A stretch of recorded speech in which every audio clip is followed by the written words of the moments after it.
C'est le réseau revenu là.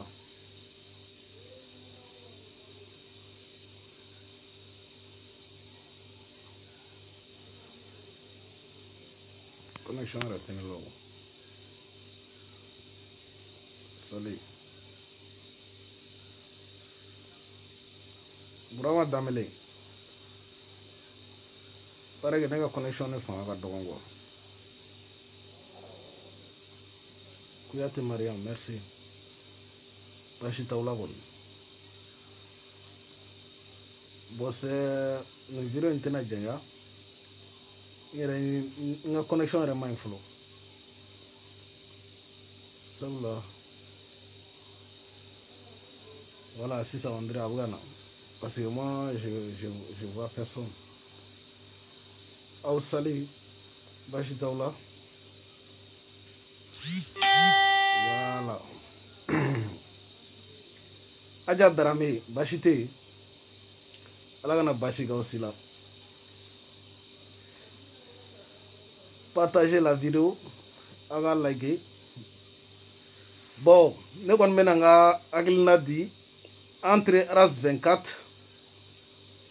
et Baba Kavaral. Anti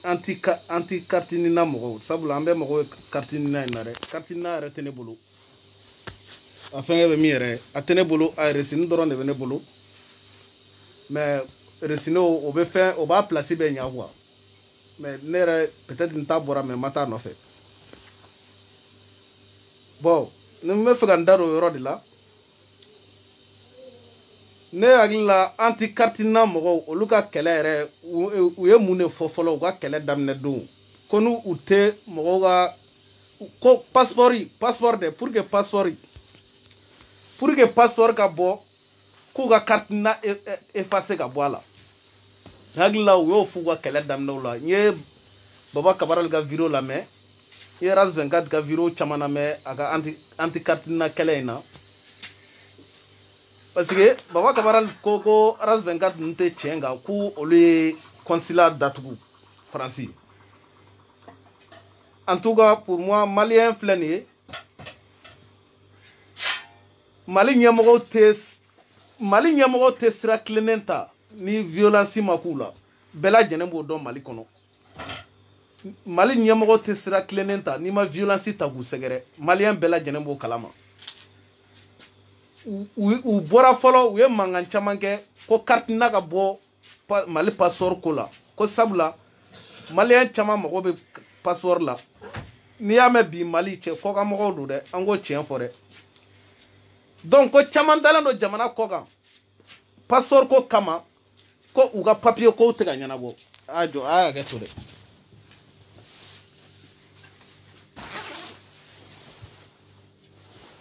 oy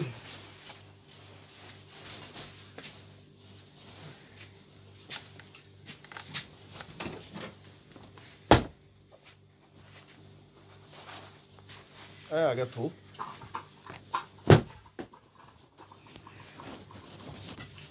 voilà aya geto sisa on ferelendo donc ko chamandala no jamana koga ala ni passeport ko bolo kuga papier ko tega nyana bo donc ko malduna kartina noti bolo ite passeport soro ite foi soro bela jenamo kalama ko donc kuga la nyini ko ka kartina era de supprimer ka bo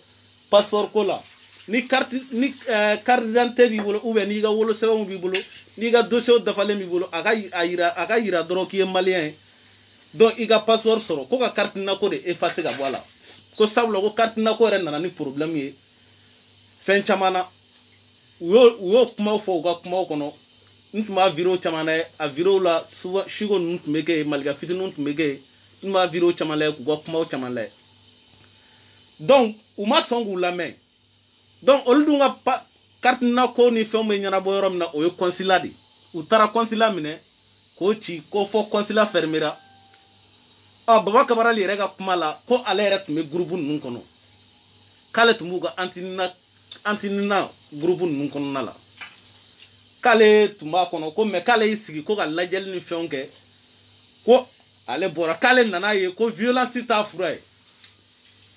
mais ne bɛ se ka mun fɔ Baba Kabarali on tɛ solution on tɛ raison i bolo quoi ne mun de ye Baba Kabarali ka ko la k'a ta k'a jateminɛ k'a lajɛ peut-être comme Aras Vengati y'a Malika fitini y'a fɔ a ka kuma kɔnɔ ko caman bɛ yen nɔ mɔgɔ caman de bɛ Faransi ye pour que u bɛ taa wari di mɔgɔ wɛrɛw ma olu ka tɛmɛ u ni consulat mɔgɔw ni ɲɔgɔn cɛ pour que u ka carte d'identité n'u ka passeport sɔrɔ ko mɔgɔ caman de bɛ yen ne kɔni ye n sigi ka lajɛli kɛ i bɛ taa sɔrɔ Baba Kabarali e bɛ ka n'i cɛsiri ni kɛlɛ mun na ta ko violence t'a fura ye i b'a sɔrɔ e y'o mɔgɔ dɔ ye peut-être i b'a sɔrɔ mɔgɔ caman tun bɛ consulat datuguli a mun de bɛ se e ma Baba Kabarali an ka tiɲɛ fɔ an ni Ala cɛmancɛ la sa maa mun ka fɛn bɛ dilan olu de ko k'a datugu ko n'u ka fɛn tɛ dilan ko k'a datugu ka bɔ yen ko ni olu ka carte d'identité tɛ bɔ n'olu ka passeport tɛ bɔ consulat sigira o de kama ko k'a datugu olu de y'o kɛlɛ kɛ olu maa mun a datugura maa mun kama dɛ olu mago b'a la bi ka tɛmɛ e Baba Kabarali kan olu mago b'a la bi ka tɛmɛ e kan peut-être i b'a sɔrɔ e ka bɔ e ka réseau dɔ de bɛ consulat in kɔnɔ minɛ ou bien consulat mɔgɔw ye wari d'i ma k'i san ne y'o de ye ko in na quoi i bɛ taa sɔrɔ consulat mɔgɔw ye wari d'e ma k'e san ou bien maa mun bɛ yen nɔ ni mɔgɔ bɛ tɛmɛ olu ka siraw fɛ ka sɔrɔ ka se consulat mɔgɔw ma e y'o mɔgɔ dɔ ye ou bien i b'o réseau kɔnɔ bon i ka tiɲɛ fɔ maliyɛnw yɛrɛ kana fɔ k'i bɛ ka na carte d'identité kɛlɛ kɛ k'a kɛlɛ a kɛlɛ tɛ se ka kɛ ni violence yɛrɛ i nakun ye mun ye bon i k'o fɔ mɔgɔw ye soit consulat mɔgɔw u ye wari d'i ma soit e ka intérêt dɔ de tun bɛ yen mun b'a mɔgɔ dɔw tun bɛ tɛmɛ e ka sira fɛ aw yɛrɛ ɲumanna 50 € ni fɛnw Malika fitini y'a fɔ a ka vidéo kɔnɔ donc n ye Malika fitini ka vidéo lamɛn a daminɛ fɔ a laban n ye Aja Darame yɛrɛ ta daminɛ lamɛn fo ka se yɔrɔ dɔ la o ma mɛn dɔrɔn Malika fitini ka vidéo fɛnɛ sondera n taara o ta dɔ lamɛn c'est que e ka intérêt dɔ de bɛ yen nɔ minɛ an ka tiɲɛ fɔ koyi cɛ maliyɛn ne ko maliyɛn mun de la aw tɛ intérêt ninnu bila kɛrɛfɛ dɛ yɛrɛ ka n'i pan k'i gulon ko mɔgɔ mun bɛ Aras Vengati ka groupe kɔnɔ anti carte na groupe kɔnɔ ko ni mun bɛ fɛ ka na don e ta kɔnɔ k'aw k'a kɛlɛ kɛ sans violence bɛɛ lajɛlen b'a dɔn Mali jamana in kɔnɔ n'i ma violence ta ka Mali ɲɛmɔgɔ sɛgɛrɛ fɔlɔ u tɛ sɔn ka i ka ko bɔ a sira fɛ o kɔrɔmasuru ye jumɛn ye Mali président jumɛn de bɛ yen ko wuli kɛra a nɔfɛ ko u man ɲi maliyɛnw ka kule ka wo ni waati k'u man ɲi u k'a bila a nɔgɔya ka taa ten ni violence ma b'u la o tɛ yen nɔ i bɛ ka ta kɛra ɲɛna sisan a fɔra ko i bɛ ka jamana kɔnɔdenw na mɛ fanga bila i yɛrɛ a ma sɔn k'a bila dɛ donc anti carte na mɔgɔw fɛnɛ bɔra ko u ka carte na ko bɔ Mali ko la ne yɛrɛ bɛ mɔgɔw dɔ bilahi sumatalahi depuis Ala k'u da hali u sen ma deli ka jɔ Mali dugukolo sanfɛ mais Mali carte na b'u bolo a bɛɛ ni kuranɛ cɛ ne b'a dɔn Mali carte na b'u bolo mais maliyɛn denw yɛrɛ tɛ k'a sɔrɔ ko dɔw ka ko fɛn fila bɛ dɔw la dɛ a bɛ tan dɛ cɛ n'i ye jamana ka kɔgɔji tigɛ ka t'i da kɔgɔji kɔfɛ i bɛ papier sɔrɔ togo o togo i b'a kɛ ten k'a fɔ i y'i si tigɛ o i y'i si kɛ tan o n'o de y'a sɔrɔ sababu ye jamana wɛrɛ mɔgɔ tɔw b'u ka jamana kɔnɔdenw dɛmɛ olu si tigɛlen olu k'u ka papier sɔrɔ pour que an ka jamana kɔnɔ mɔgɔw t'an ka mɔgɔw dɛmɛ i kɛlen k'i su tigɛ ka papier ɲini ka d'u ma mais olu de dalen bɛ wari dun na yen nɔ k'aw da wari dun na ten dɔrɔn mɔgɔw mago tɛ ka ɲɛnabɔ olu de mago ɲɛnabɔ yɔrɔ ye olu de ko k'a fermer minɛ donc a fermelen de bɛ to fo diɲɛ wagati min ni e Baba Kabarali bɛ se ka da jama fɛrɛntan cɛ mɔgɔ tɛ se k'o lajɔ dɛ Baba kana bila la ko mɔgɔ b'i kɔ k'i ka kuma ninnu bɛna to mɔgɔ bɛna bɔ mɔgɔw dusu kasilen don ko cɛ papier ko ka jugu dɛ ka jamana ni jamana cɛ ci ka t'i da fo Faransi e ka papier ko gulonnen don ko min na olu dusu bɔlen don n'u taara ka taa consulat datugu ko ni consulat mɔgɔw t'u ka baara kɛ a ɲɛ kan ko k'a datugulen to o y'u jo ye dɛ tiɲɛ b'u bolo dɛ wallahi depuis Ala ka ne da ne ni Aras Vengati ma taga sira kelen fɛ fɔlɔ mais wallahi Aras Vengati jo bɛ nin kelen na a jo b'a la dɛ aw bɛ ka kuma wɛrɛ yɛrɛ tɛ Baba n'a ka mɔgɔw da Ami Dieng ninnu ɲɛ b'olu de la ko dossier fila bɛ Aras Vengati la wa n t'a dɔn mun de a donna ta a bɔra ta e k'i ka papier ɲini k'a ɲini sen ni bolo ka sɛgɛn hali n'a ka di ne hali n'a kɛra ne yɛrɛ ne bɛ dossier temps monter ka taa bila fila tɛ ne bɛ temps monter ni kelen ma ɲa kelen bɛ ɲa parce que maliyɛn tɛ sɔn ka ko kɛ ten ni ko ma bɔ a la dɛ hali sini Aras Vengati n'u taara fɛngɛ in dayɛlɛ wallahi i ka jamakulu labɔ u labɔ fɔlɔ la aw m'a da kari k'a datugu wa Zeyina a y'a jeni a ka mɔgɔw bɛɛ lajɛlen jeni a fɛ mɔgɔ b'a consulat kɔnɔ a ka mɔgɔ bɛɛ lajɛlen jeni a kana to mɔgɔ kelen ka bɔ sabula na ya to mo kelen ga bo u be kila kana mana kan kelen fo de malien te songa ko bo asira fe ni ma violence ta ga segere fi billahi ni ferelu la zena amo jeni ka ta fuga de mala ku be jeni afiga antina carte iga antina moy anti carte na moy baka wara be fuga na aselo ko kellare komi ci wara ta la tuguni bo ibe ga tara atara bena mo deme ko erega ni kuma nun ta kwa do nyogorosa ko ega groupe be kabe carte na ko be se ga nyana bo ni violence te atse ga nyana bo te ko ka bo ala rede u ka bo mal papier ko bela malien bel al mali era jamana ko no malien mo go be ga sa carte na ko ina u ka ara supprimer ga bo am ko foite carte na la yan ga carte na na ko be tun wano una nan carte na ko be no ya o de clara ga na ga ko gela al sababu malien de ko ku mo ko talamne france ga doron tere jembere du ko mo ko tala anta fere di carte na ne anta fe yan nga carte na mali ant me jimi ant me fembege anga fembet me yana bo ko ka carte na re boala ka boala al na rafle carte na tene bulu ngo voter be ga sisa voter net se ga ta voter ko carte na ko damaire adunga de ga voter u ka boala na tala sama sra mbe voter o an shi sra voter o me u ka carte na ko yere de boala o anti carte na mo ga kele de ku ga boala baba ka warale ka abenya na bo no wala abenya na bo tugo jugala o e manyini nga osila e kana ni tanyini na soro ini mo de beta do iga ga 50 € ni 100 € dima pour que ga passer consulat mo oluni consulat no nche no o ni ara zongat na no sira geresi ande ibe ga na kibe no sira dale chugo tala de ire lanfiare force be mo na de bonne son la fene ga de membu sawla ne mo no la be ga kuma ta ga pese ka laje jobe ara zongat na ga mo bolo ga teme baba kabaral ka jobu bolo ga temaka bi jobu bolo ga temaka shini mali ere tabise ga intérêt tan nchogola intérêt doro e ma ye souvent e ma ne be to kan sigia ngo mali ntejo abe joga takami o mali men jo to folo bela jenem ga intérêt ni visé ko o mali be jo to ko membo la jo to ko membo malla e bigi ka intérêt visé ne bu anta visé antega shitega mali ta visé ou shitega mali mu menya jamana ko do ma shitego visé fo be ga tane visé kerefe est ce que jamana be avancer ne ba ne fa ne ba avancer to jamana la de donc raz 24 ne ko nga dememba wi sabula ne ka fo ne buga na ka fo mugoro janye ou be mugoro me mugoro fe o tere ne u go kuma o de taga pese ibara ne ten kan flash law mais carte na ko infene ka effacer ka boire o de be no ka mali on fene ma ka effacer ka boy ready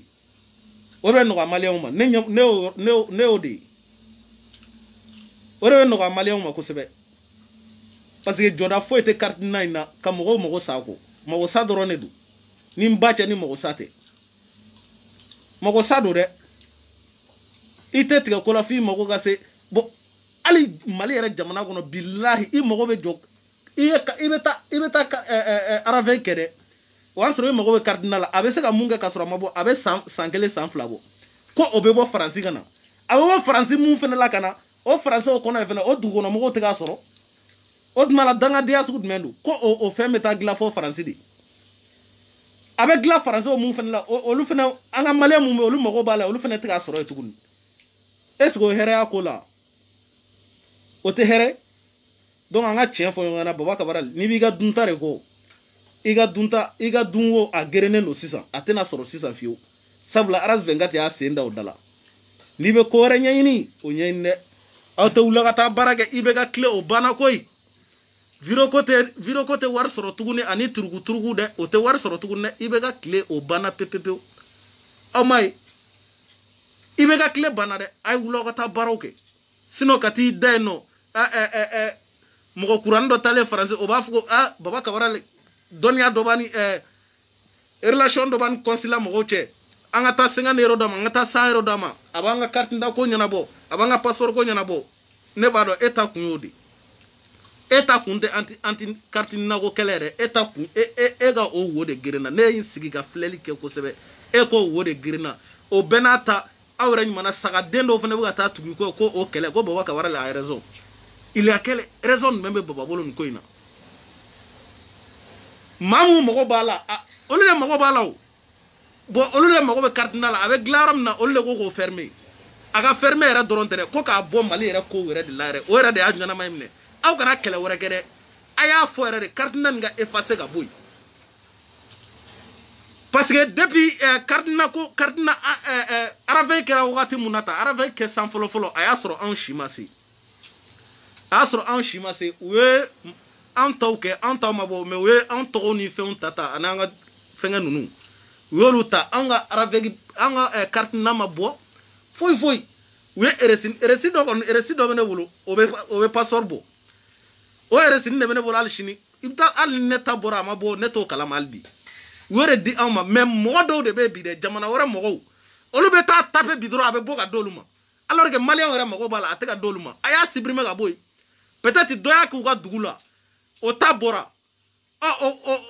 bɛɛ bɛ village kɔni dɔn o ta tununa o taara a yɛrɛ sɔrɔ Faransi o ka carte na tununa n'o ko k'a bɛ kura bɔ sisan o de ye baara de ye minɛ o de ye baara ye ka kɛ fɛn jumɛn de bɛ yen k'a tɛ tunu fɛn jumɛn de bɛ yen k'a tɛ tunu yanni aw ka carte na ko in don a la aw m'a miiri ko fɛn dɔ a bɛ se ka tunu ko n'i y'a bɔ siɲɛ kelen i tɛ se ka bɔ tuguni o ye mun ko sugu ye carte bɛ bɔ siɲɛ fila passeport bɛ bɔ siɲɛ fila hali wolosɛbɛn o bɛ dilan siɲɛ fila n'i ka wolosɛbɛn tiɲɛna ou bien n'a farala n'a binna ji la o bɛ dilan mais ko carte na n'i y'a bɔ siɲɛ kelen ni e taara k'i bɛ taa bɔ tuguni u b'a taper ko non k'e y'a kɛ ka ban e t'a sɔrɔ tuguni o ye mun jamana nasugu ye Mali ko bɛɛ dun dalen don a la sisan o tɛ fɛn min kan ka supprimer ka bɔ yen est ce que o fɛn sugu yɛrɛ kan ka to yen yɛrɛ fɛn jumɛn de bɛ yen k'a tɛ tunu n'i ye carte na n'i ye Aravey kɛ siɲɛ kelen dɛ a ka bɔ a ka di e ma ni e ka carte na binni kɔ e ka taa k'i bɛ taa kɛ tuguni u b'a taper yen nɔ ko non k'e y'a kɛ ka ban k'a b'e bolo e tɛ dɔ wɛrɛ sɔrɔ tuguni e b'i bolo don k'i sen don k'i fɛn sugu bɛɛ lajɛlen kɛ e t'a sɔrɔ tuguni o ye papier na sugu min est ce que o ye papier ɲuman papier jumɛn de bɛ yen k'a tɛ falen papier jumɛn de bɛ yen k'a tɛ falen ou bien ko n'a tununa i tɛ se ka taa ɲɔgɔnna wɛrɛ bɔ o ye mun papier sugu ye a y'a bɔ an ka Mali kow la an t'a fɛ carte nin tɛ foyi ye nafa foyi t'a la a y'a bɔ a la an ka wolosɛbɛnw bɛ yen nɔ olu bɛ se ka diɲɛ ko bɛɛ kɛ carte d'identité bɛ yen o bɛ se ka diɲɛ ko bɛɛ kɛ ni wolosɛbɛn normalement Mali yɛrɛ ko bɛɛ kan ka da wolosɛbɛn original ma dɛ n'a b'i bolo ka ban i ka fɛn bɛɛ kɛ n'a ye mais u nana carte na saraka denko in don a la ne t'a dɔn mɔgɔ min nana nin ko sugu in don an ka kow la quoi ne t'a dɔn maa nana nin fɛn sugu in don depuis u nana carte na don a la maa ba jeliw bɛ u ka baara bloquelen don ko carte na hali n'i bɛ ta baarakɛda dɔ la ko f'i ka na carte na ye n'a y'a sɔrɔ e m'a kɛ dun n'a y'a sɔrɔ e m'a kɛ dun ou bien n'a y'a sɔrɔ e ka carte na e ɲinɛna o ka yɔrɔ dɔ la ou bien o tununa dun e bɛ segin k'o retrait cogo di o bɛ sɔrɔ cogo di fɛn tununa ou bien e ye jinɛ de k'e ka o ɲini jinɛya la n'i ka fɛn tununa mun wɛrɛ de b'a a ɲɛnabɔ i ka taa kura bɔ kɔ mais ko kura tɛ se ka bɔ fɛn min na n'i ye kelen b'o la o y'o bannen ye o ye mun papier nasugu ye ko o ye effacer ka bɔ Mali kow la aw bɛ na dɛ solution b'a la cogoya min na dɛ anti carte na mɔgɔw e Baba Kawara bɛ na a ye na don n ka groupe kɔnɔ a bɛ ta a ye na don n ka groupe kɔnɔ maa si tɛ taa don n ka groupe kɔnɔ a fɔra de Aras 24 de y'a fɔ maliyɛnw ye Mali président ye bandaw cɛkɔrɔba kunsigi jɛlen min bɛ yen k'aw ka carte na effacer ka bɔ yen yanni k'i taga a effacer ka bɔ Mali fɛnw na Mali papier la an t'a fɛ a effacer ka bɔ yen papier min tɛ se ka dilan siɲɛ fila a y'a bɔ yen nɔ fɛn bɛɛ bɛ se ka dilan fila fila mais papier min bɛ yen k'a tɛ se ka dilan fila a y'a bɔ yen an t'a fɛ dɛ walahi an t'a fɛ nin ye mɔgɔ tɔɲɔ papier de ka fɛn dɔ kɛ k'a tɛ se ka dilan siɲɛ fila o ye mun papier nasugu ye ko bɛɛ dun bɛ se ka mɔgɔ sɔrɔ i ta bɛ se ka bin i kɔ a bɛ se ka kɛ togo sugu dɔ ye ne ye mɔgɔ jɔra kura wɛrɛ la ko ne taara o taper ko non k'e y'a kɛ ka ban ko dɔ wɛrɛ tɛ di e ma aw ni ala cɛ o ye papier ɲɛnama ye an ka tiɲɛ fɔ ɲɔgɔn na sa cɛ carte na nin yɛrɛ de tɛ papier ɲɛnama ye an ka tiɲɛ fɔ ɲɔgɔn na ni tiɲɛ ka di mɔgɔ mɔgɔ dɛ carte na nin tɛ papier ɲɛnama de fɛn o fɛn bɛ yen k'a se ka dilan siɲɛ fila cɛ hali hadamadenw bɛ ka dilan sisan ni e Baba Kawara ni e banana e bɛ taa dɔgɔtɔrɔso la u bɛ dilan kura ye tuguni k'i kɛ kura ye fɛn jumɛn de bɛ yen ko o tɛ se ka kɛ siɲɛ fila ko k'o de effacer ka bɔ aw bɛ wuli ka na aw ka jagoya kɛlɛya kɔrɔw la ne m'a fɔ aw ye e m'a ye nin jɛ sugu tɛ hypocrite jɛ e nana i panpa yan fɔlɔ la e ye Maliga yafa ma a bɛ ta mais i filɛ nin ye i bɛ fɛ ka anti carte na mɔgɔ tila bɛ Maliga famille olu de y'a kɛlɛ daminɛ sabula Aras 24 ye Maliga famille tête ba dɔ de dɛ ale fana bɛ anti Aras 24 tɛ don ko foyi la Aras 24 n'a ka ko a tɛ don ko foyi la ko Maliga maliga ta kalama dɛ i bɛ fɛ ka na olu ka mɔgɔw détruire nin ye hali ni maliga famille mɔgɔw taara présidenter yɔrɔ dɔ la maliga bɛ mɔgɔw ka vidéo ta k'a bila a ka page kan Orange 24 de depuis ala yɛrɛ ka ne da ne ka mɔgɔ maliga ye ka mɔgɔ ka vidéo ta k'a bila a ka page kan Orange 24 ye i bɛ fɛ ka olu ka kɛlɛ ɲalen k'i bɛn'o détruire aw kana da consulat ma dɛ a ye taa consulat mɔgɔ mun bɛ baara kɛ a t'u ka so ɲini k'u ka so ci français bilahi o dɔrɔn tɛ dɛ hali Mali yɛrɛ dugumakolo kɔ kan carte nin bɛ effacer ka bɔ yen de a bɛ effacer ka bɔ yen papier o papier se ka dilan siɲɛ fila a bɛ effacer ka bɔ yen dɛ a bɛ effacer dɛ nafa jumɛn b'o papier sugu la jamana wɛrɛ mɔgɔw dun bɛ ka sɔrɔ gratuit jamana wɛrɛ mɔgɔ dɔw ka na sisan o ma deli ka carte na kɛ o ka foyi tɛ yen nɔ o ka signe foyi tɛ yen u bɛna taper un coup dɔrɔn u b'a bɔ ka d'o ma ne yɛrɛ bɛ denni dɔ dɔn a tɛ ala a sen ma deli ka jɔ Mali dugukolo kɔ kan mais carte na b'a bolo Mali carte na n y'a ye fo ka n ja tigɛ Mali carte na et puis a y'a dilan don min na a y'a dilan ka bɛn a ɲɛna si hakɛ yɛrɛ de ma an tɔw ko n'an tɔw ta tununa ko dɔ wɛrɛ tɛ bɔ an ye tuguni an mun ma deli ka kɛ a sɔrɔli fɛnɛ baara y'an bolo o ye mun jamana nasugu ye o ye mun jamana nasugu ye an ka tiɲɛ fɔ ɲɔgɔn na fɛnɛ sa donc ni vidéo kunkurun tun don n bɛna u bɛɛ ka vidéo suivre daminɛ dɛ ni mun ye nkalon fɔ yɔrɔ min na n b'a fɔ dɛ ni mun fɛnɛ ye tiɲɛ fɔ yɔrɔ min na ne kɔni ye ninnu mɔgɔ fila ninnu ka vidéo ta ka lajɛ bilahi tiɲɛ bɛ Orange 24 ka mɔgɔw bolo ni baba ye dɛ baba b'a ka intérêt de kɔ dɛ depuis ala ka baba da a ma dɔ wɛrɛ kɛ intérêt ɲini kɔ n bɛ nin cɛ kɔnɔba in dɔn a n'a kunkolo cɛjugu ye a ma dɔ wɛrɛ kɛ ni intérêt ɲini tɛ dɛ donc a y'aw ka kɛlɛ kɛ maliyɛn bɛɛ b'aw kɔ dɛ faransi dɔrɔn tɛ dɛ hali maliyɛnw bɛɛ b'aw kɔ sabula mɔgɔ caman ka papier ko bɛ cɛ nin fɛn kuntan in kama fɛn min yɛrɛ tɛ dɔwɛrɛ ye mana jala nin fɛn fitinin den nin bin ka go mɔgɔ kɔ ko n'o binna ko ɲɔgɔn wɛrɛ tɛ se ka dilan o ye mun ko nasugu ye a fɔra de ko k'a bɔ a la ka bɔ passeport ko la fiyewu n'a bɛ se ka dan voter ko dɔrɔn ma a ka dan nin ko in nana kɛ de ko voter mais u nana o kɛ passeport dɛ a bɛ tan dɛ n'i bɛ baara ɲini dɛ f'i ka na carte n'a ye dɛ an fɛ k'u nana k'u bɛna kɛ a dan voter ko dɔrɔn de ma mais diɲɛ ko bɛɛ ka na o gulo ko carte na nin tɛ mɔgɔ faga ye a dun bɛ se ka tunu n'a tununa k'i tɛ se ka ɲɔgɔnna wɛrɛ bɔ nin tɛ ka na an su sama aw nɔfɛ ka taga yen sa est ce que nin ye ko ɲɛnama ye nin ye ko ɲɛnama ala aw mun yɛrɛ carte na dilanbaga yɛrɛ aw kɔkili n'a den kelen tununa tubabuw bɛ se ka kɔkili wɛrɛ bila a nɔ la ye a y'a kɔrɔba ka lajɛ aw kɔkili dɛ ni kelen tununa la tubabuw bɛ se ka dɔ wɛrɛ ɲini ka bila a nɔ la yen nɔ kɔkili yɛrɛ bɛ falen yɔrɔ min na kuma tɛ ko mana jala ka taa manaji yɛlɛ ka na d'a ma ko carte na ko n'o tununa ko ɲɔgɔn wɛrɛ tɛ bɔ hali sini a y'a effacer ka bɔ yen sinon u t'a kɛlɛ dabila hali sini consulat tɛ dɛ a ye fɛn wɛrɛ a ye taa Mali baarakɛ yɔrɔ o yɔrɔ bɛ faransi a y'a bɛɛ datugu o la mɔgɔ mun bɛ Mali kɔnɔ o ya olu n'a dɔn ko mun bɛ sen na faransikaw bolo yen nɔ nin ye hɛrɛ donc nin vidéo kunkurun de tun don vidéo tɛna janya nin vidéo kunkurun tun don ka foli l'aw bɛɛ lajɛlen ma Orange 24 Malika fitinin y'aw ka vidéo ye tiɲɛ b'aw bolo dɛ yɔrɔ ne ma deli ka cɛ a bɛɛ n'ala cɛ tiɲɛ b'aw bolo walahi tiɲɛ b'aw bolo tiɲɛ b'aw bolo bɛ a b'aw bolo sini n'u m'a supprimer ka bɔ a la a y'a kɛlɛ kɛ fɔ yɔrɔ min d'après Orange 24 k'ale n'ale nin bɛ to a da fɛ bon maliyɛnw bɛ k'i soutenir dɛ